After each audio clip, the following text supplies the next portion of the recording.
Hola, ¿cómo están ustedes? Nosotros desde Comarca Sí, en la nueva edición de Pensándonos a Nosotros Mismos.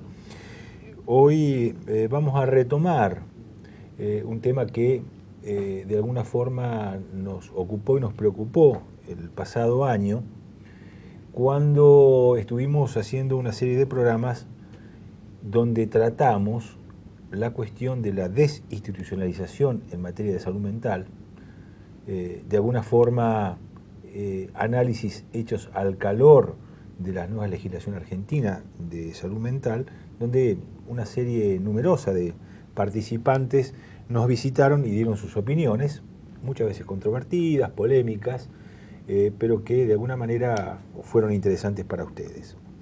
Ya año cambiado, hemos querido convocar a una persona autorizada en la materia, como es Macarena Sabín Paz, que es coordinadora del equipo de salud mental del CELS, para que nos haga un balance del estado de situación de la salud mental, de la situación de las personas en los establecimientos psiquiátricos públicos y privados, y bueno, recuperar las conversaciones del año anterior y una puesta a punto del tema. Gracias, Macarena, por estar con nosotros. No, como te decía, hemos hecho una serie de programas, pero tenemos que actualizar el tema. ¿Cómo estamos? Las cosas, ¿cómo van? Bueno, ¿Qué horizontes tenemos? las cosas, como vos bien señalaste, en el año 2010, a fines del año 2010, se sancionó la Ley Nacional de Salud Mental, que es una ley realmente progresista en materia de los derechos de las personas con discapacidad psicosocial y en materia de salud mental. En primer lugar, porque recepta los mandatos de la Convención sobre los Derechos de las Personas con Discapacidad, que es un instrumento internacional que el Estado argentino ratificó en el año 2008 y por consiguiente contrajo determinadas obligaciones en el ámbito internacional. Entonces, en primer lugar, es el reflejo local de ese compromiso.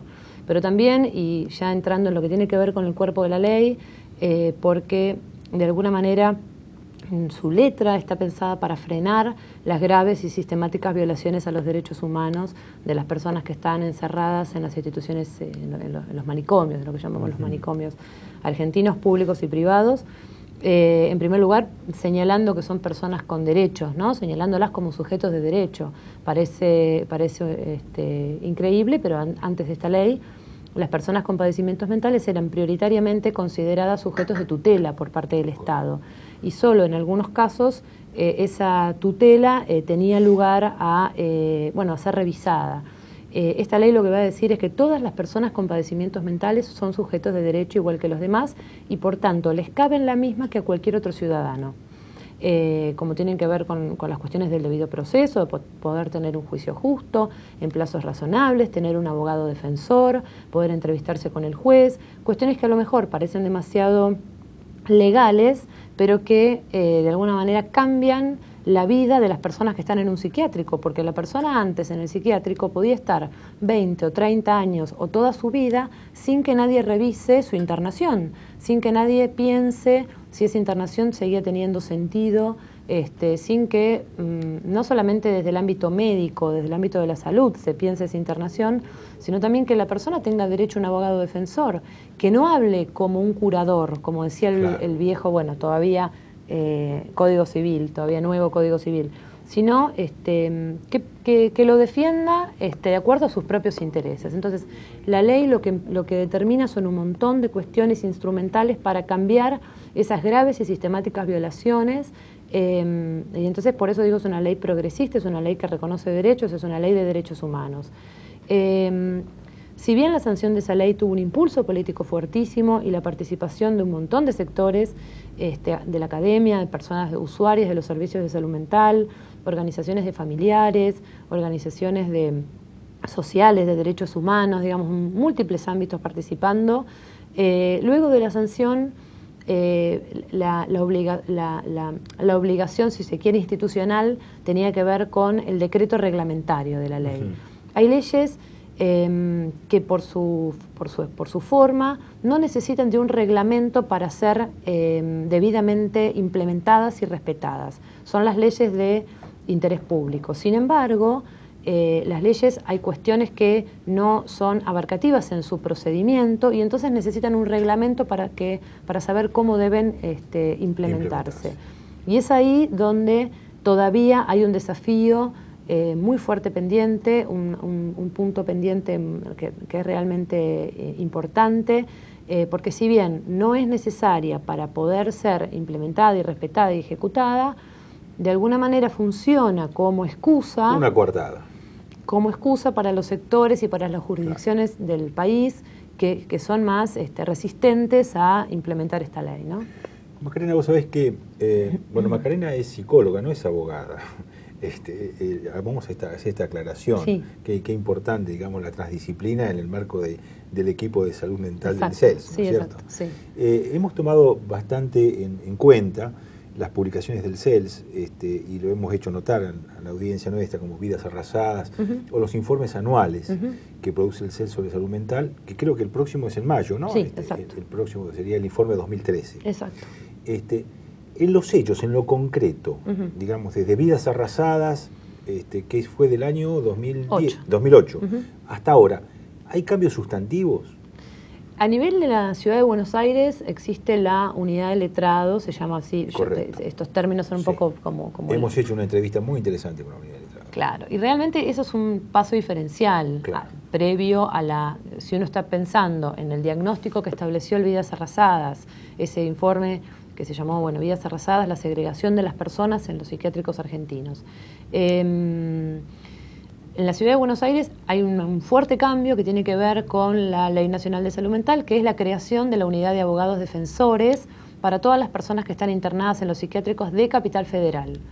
Ese mismo correlato no se vio ni en la provincia de Buenos Aires ni en otras jurisdicciones. Entonces, yo ahí debo marcar una gran diferencia porque, de alguna manera, la presencia de la unidad de letrados en los hospitales psiquiátricos de la Capital Federal, y sí, marca por lo menos un freno a las graves violaciones, a lo que eran detenciones arbitrarias, a lo que tenían que ver con internaciones que no tenían que sostenerse, a prácticas como el electroshock, que cuando nosotros lo decimos la gente dice, pero eso se sigue utilizando, pensábamos que era de otra época. No, es una práctica clínica que en los psiquiátricos se sigue utilizando y que la posibilidad de que... perdón. La posibilidad de que accione y que tenga presencia la unidad de letrados hace que muchas veces pongan en cuestionamiento la aplicación de la terapia electroconvulsiva, porque tienen un equipo que también funciona como equipo de evaluación y entonces dice, esta persona no necesita esta terapia porque hay otras medidas menos violentas y menos intrusivas para la persona y menos violatorias de sus derechos y de sus libertades que todavía no han sido probadas. Entonces, realmente la creación de esta unidad, que es interdisciplinaria, es de abogados, es de psicólogos, es de psiquiatras, de trabajadores sociales, ha de alguna manera frenado esas violaciones sistemáticas y ha cambiado bastante el curso de las cosas. Pero en lugar de mayor concentración de manicomios, como puede ser el caso de Provincia de Buenos Aires, no es así de simple. No, y tampoco en las clínicas privadas, que es muy importante hacer ahí un punto, porque los grandes manicomios de tipo asilar, los que tienen 500, 600, 1000 camas, son lugares realmente donde ocurren atrocidades. Nosotros los visitamos todo el tiempo, o sea, que lo estamos diciendo con conocimiento del terreno. Las situaciones que nos hemos encontrado en el mes de febrero, no estoy hablando de hace mucho tiempo, en la provincia de Buenos Aires son situaciones realmente de condiciones aberrantes, personas desnudas deambulando por los lugares, personas sobremedicadas, personas con heridas abiertas, con infecciones visibles, con infestación de moscas, de roedores, materia fecal arriba de las camas, todos los colchones sin sábanas, las ventanas sin vidrios. Estoy hablando de algo realmente, de condiciones realmente aberrantes y que están en contra de lo que indica incluso la Convención contra la Tortura. Correcto. Un trato cruel, inhumano y degradante. Exacto, sí. Para empezar, el abandono, ¿no? Pero también hemos comprobado malos tratos, hemos comprobado personas golpeadas, personas que nos han manifestado que son víctimas de abusos físicos y sexuales, personas nosotros hemos visto personas encerradas en celdas de aislamiento, atadas de pies y manos, desnudas, con materia fecal sobre el cuerpo, que hemos pedido por favor que las desaten. Es decir, cada vez que vamos a los psiquiátricos nos encontramos con situaciones realmente indignas que merecen la mirada y que exigen la mirada política de los principales responsables de llevar estas prácticas y estas políticas adelante.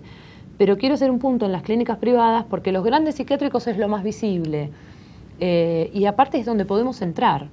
En general son psiquiátricos públicos, claro. Entonces es más o menos sencillo poder ingresar. Sin embargo, en las clínicas privadas ya hay otra cuestión que tiene que ver con la empresa, que tiene que ver con el mercado, y con la cuestión del mercado, con la cuestión privada en el mundo, dentro de la lógica del mercado, que hace que el sujeto que está a cargo de la institución diga, no van a ingresar, no tienen por qué ingresar, no tienen una orden judicial. Bueno, queremos conocer el lugar, nos gustaría entrevistar a los pacientes, a los usuarios. No, de ninguna manera, acá no se entra. Y entonces, y ni hablar las clínicas que hacen tratamiento en adicciones. Es realmente gravísima la situación de las clínicas privadas que están brindando atención en adicciones, porque están realmente trabajando de una manera que es contraria al paradigma que indica la Ley Nacional de Salud Mental, pero también van en contra de cuestiones que tienen que ver con el consentimiento de la persona para quedarse ahí. Son personas que normalmente... Están privados de su libertad en primera instancia. Sí, personas que están amenazadas. Claro. A nosotros nos pasó de un caso de un chico que vino en realidad no él, pero sus amigos muy preocupados porque el chico había ido a visitar a un hermano que estaba en una clínica de atención de adicciones y fue llevado de manera engañado y el chico queda encerrado, queda privado de su libertad porque también tenía un consumo social, digamos, un consumo de no sé de qué sustancia. El chico dijo, no, pero yo vine a visitar a mi hermano, yo nada que ver, me quiero ir de acá. Quedó privado de su libertad. Nosotros nos pusimos en contacto con la Dirección Nacional de Salud Mental para que tomen conocimiento de este caso y a ellos les prohibieron el ingreso. A la Dirección de Salud Mental. Entonces, realmente la lógica que se maneja en esos lugares, incluso trabajan su manera su tratamiento está centrado en la amenaza continua y en, bueno, está bien, vos te querés ir de acá, perfecto, pero ¿sabés lo que te va a pasar? Te vamos a derivar a una clínica mucho peor donde ni siquiera vas a poder tener contacto con el exterior, no te va a poder ver nadie, vas a quedar encerrado. O sea, entonces realmente consentir libremente uno tiene que preguntarse acerca de de qué libertad hablamos, ¿no? Con qué grado de libertad estamos consintiendo una internación.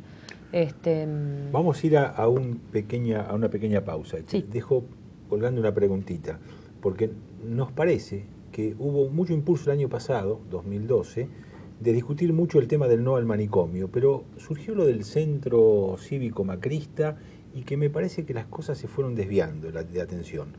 Quiero ver que me des tu opinión al respecto. ¿Cómo no?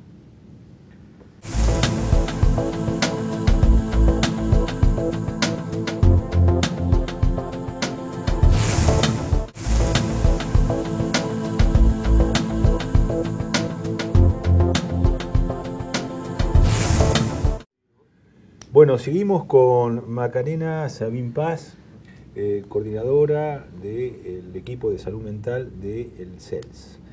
Macarena había dejado ahí picando una preguntita con respecto al centro cívico macrista y que lo que nos parece es como que se desvió la atención y que perdió un poco peso el tema de la discusión con respecto al manicomio sí, manicomio no, desinstitucionalización en materia de salud mental.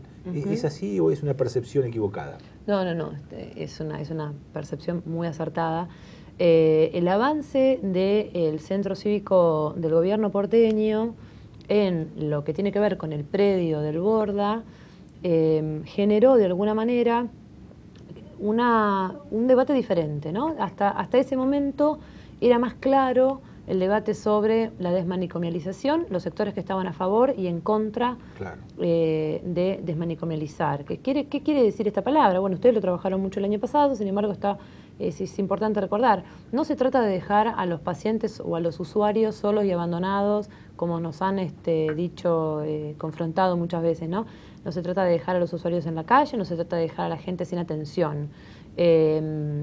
se trata de empezar a restituir a aquellas personas que han sido históricamente pacientes sociales y que por no tener otras respuestas estatales acordes a su problema de vivienda, a su problema de familia, a su problema de trabajo, quedaron viviendo en un psiquiátrico como si fuera una especie de hotel, y entonces sí, su subjetividad y sus posibilidades de vinculación y desarrollo han quedado absolutamente arrasadas. Nosotros siempre en el equipo decimos, si cualquiera de nosotros viviese 30 años en el Borda, terminaríamos exactamente igual, ¿no? Digamos, en el mismo estado de deterioro.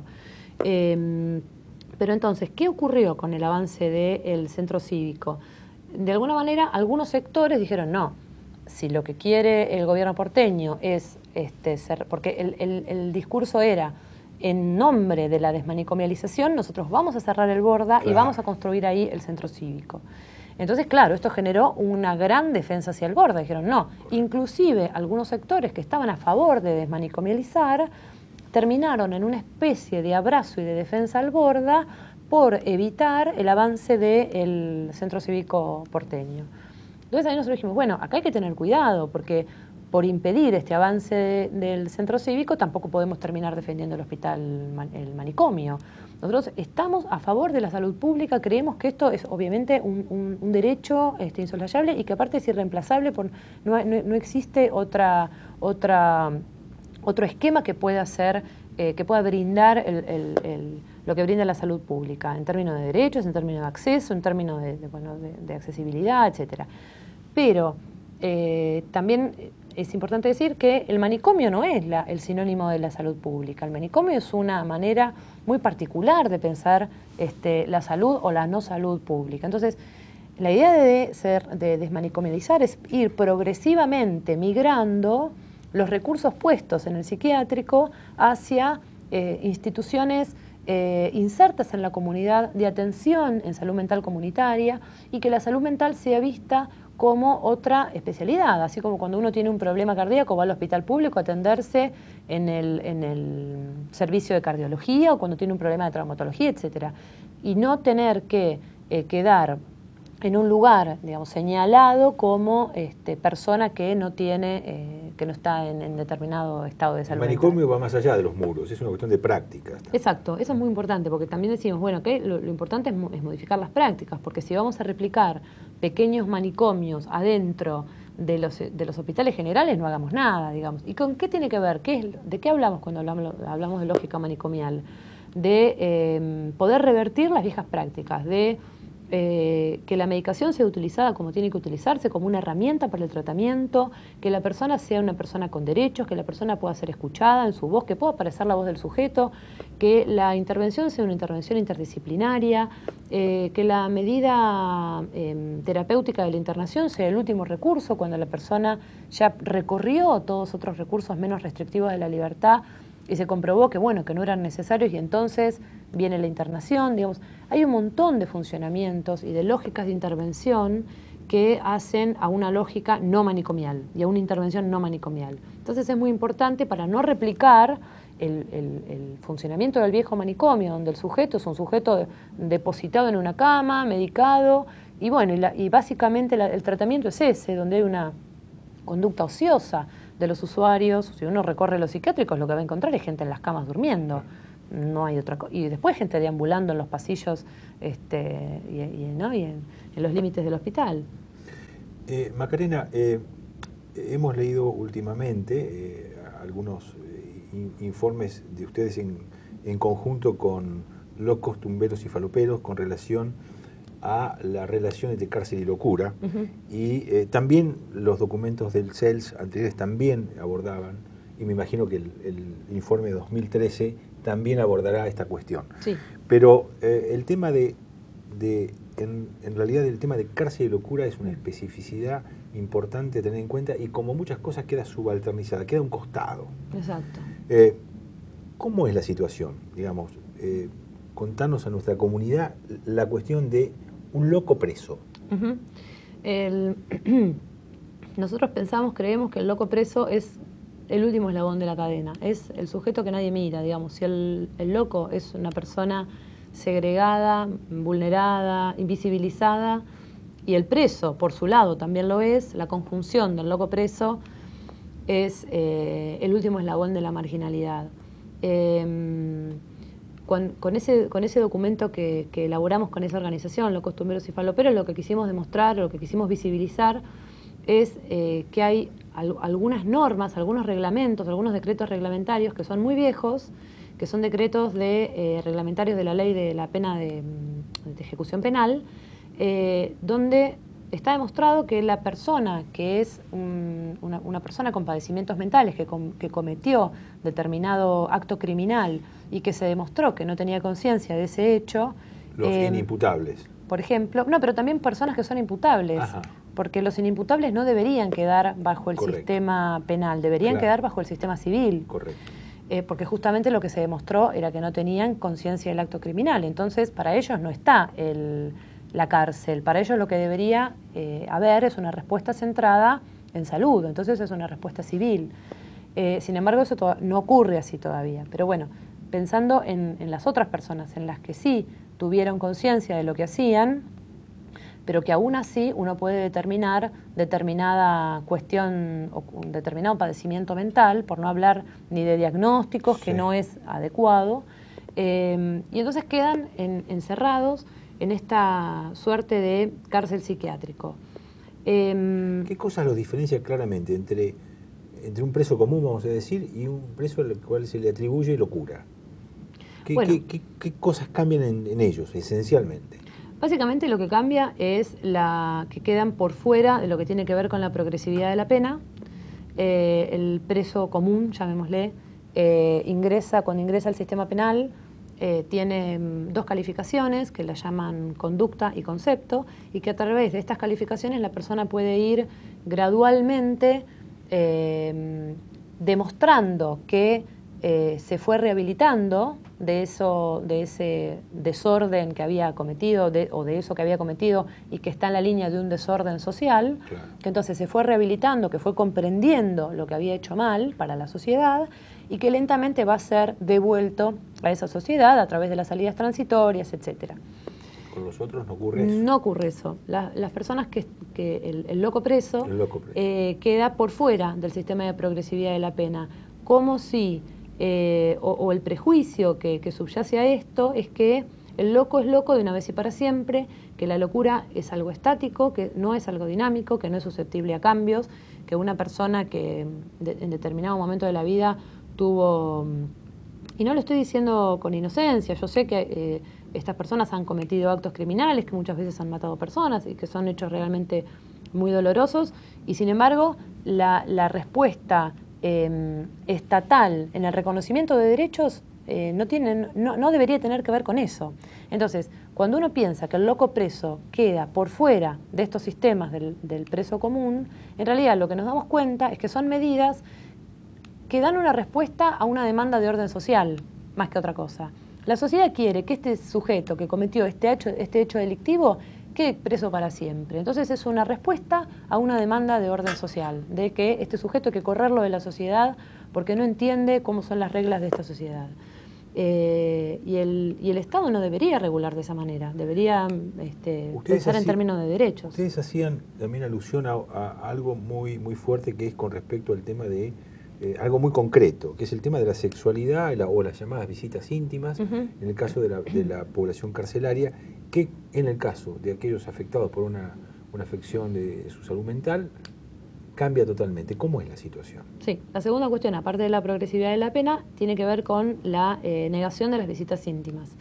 Lo primero que queremos decir es que para los trabajadores del campo de la salud mental, entendemos a la sexualidad en sentido amplio, no entendemos solamente la sexualidad genital. Claro. Eso es un aspecto de la sexualidad, pero la sexualidad humana realmente es rica en todas sus formas, y entonces pensar solamente en términos de genitalidad ya es, digamos, tener una mirada bastante restringida. Pero además, también pensamos en la visita íntima como la posibilidad de tener una conversación con un ser querido sin ser escuchado por todo el servicio penitenciario. Uno puede recibir a un amigo, a un hermano, a un padre y querer conversar y querer tener un encuentro, una mirada, poder tocarse, poder estar solos sin tener a todos los penitenciarios dando vuelta, a otros presos o a otros familiares. Eso también es intimidad. Pero pensando en lo que tiene que ver con las visitas íntimas y con el ejercicio de la sexualidad, La presunción es que en estas personas con padecimientos mentales o la sexualidad es algo que se puede negar, como si la persona pudiera desacoplar partes de su personalidad. Entonces la parte sexual ya no es una parte de mi personalidad, como si se pudiera negar, como si eso no fuera a emerger de ninguna otra manera. Y el otro prejuicio es que la sexualidad está como en un estado de perversión natural, ¿no? Por ser loco y estar preso.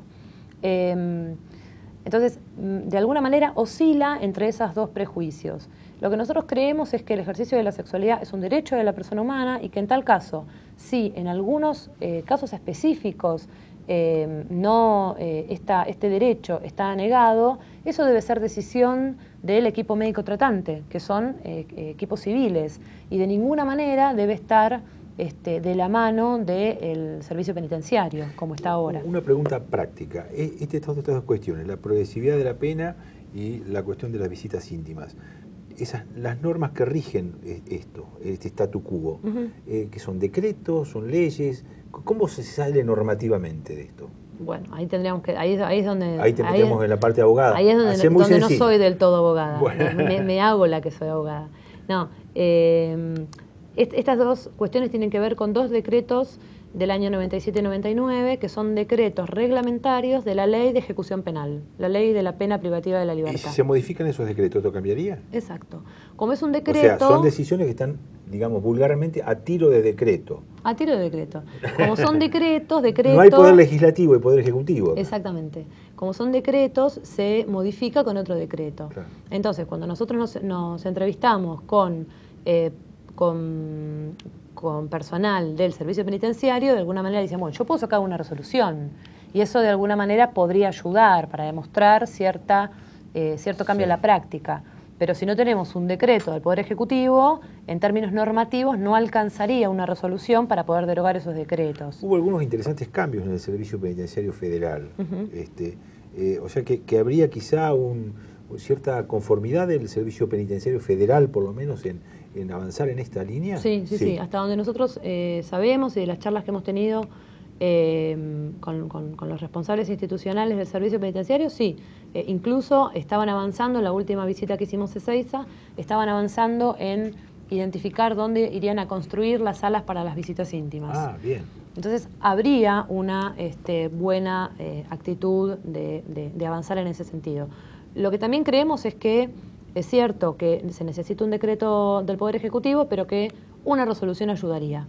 Entonces ahí estamos impulsando para que el servicio también lo reconozca. Estamos cerquita de mayo. En mayo está el informe 2013 CELS. Sí. ¿Se presenta habitualmente en la Feria del Libro? Sí. ¿Podemos obtenerlo ahí? Ahí lo pueden obtener, pero también el informe anual del CELS, en el momento que sale de la editorial, queda disponible en la página web del CELS, online, para que las personas lo puedan descargar desde ahí por capítulos. Es un acceso bastante sencillo. Y también se puede obtener en la Feria del Libro y lo pueden pasar a retirar por el CELS las personas que estén interesadas en tener en formato papel si hay, y si no, seguro en CD. Macarena, muchísimas gracias. Nuestro tiempo es limitado, pero nos ha dado un panorama, en algunos casos alentadores, en otro caso no tanto, pero bueno, nos metemos de vuelta para nuestra comunidad en el tema salud mental y derechos humanos 2013. Bueno, gracias. Muchas gracias, Macarena, por estar con nosotros. A ustedes.